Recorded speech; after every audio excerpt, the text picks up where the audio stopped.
na tayo, nag-party pa bago pumunta sa New York.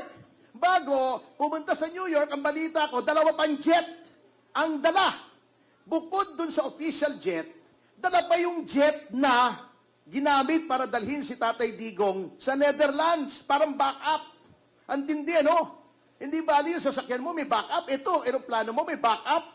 At ang nagtanong ako sa mga kaibigan ko sa aviation industry, 31 million daw bawat eroplano ang gastos.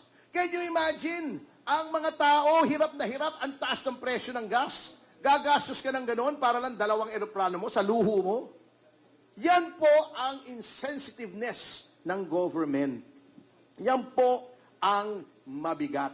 Ngayon, ang problema, delikado po tayo ngayon. Sinasabi ko, baka hindi nare-realize ng Malacanang yan. Sapagkat ano bang sitwasyon ngayon? Overall, ang daming galit na mga kababayan natin. Ang daming galit. However, yung mga usual na napagsusumbungan nila, yung House, mas inuuna pa yung impeachment kaysa mag-imbestiga ng anomalya. Yung Senado, hindi pa nakakausap yung Marines. Wala na daw. Hindi na daw credible, sabi ni Ping Lacson.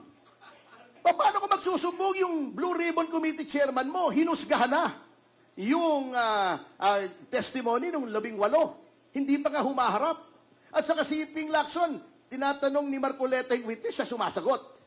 O, saan ka tatakbo? Yung ombudsman, tuta nila. I'm not miss words here. Tuta nila yun. Obvious naman eh. Meron ba magsasabing, meron ba naniniwala na si Remulla hindi tuta ng Malacanang? Kung meron dito naniniwala, meron akong tulay, ibebenta sa inyo. Mura lang, sa tabi ng Malacanang. Yung COMELEC, ganun din. Yung mga talagang nanalo, ayaw iproklama, yung gusto nila ang pinoproklama, yung Duterte Youth. 2.3 million votes, 3 seats. Anong nilagay? Gabriela? Yung kalaban ni Abante. Panalo yung kalaban ni Abante. Si Abante nilagay. Yun po ang mabigat. Sapagkat, kapag ang pakiramdam nating mga Pilipino ay wala na tayong mapuntahan, parang tubig yan eh. Parang dam yan eh. Pag wala na mapuntahan, naiipon ng tubig, sasabog po yan.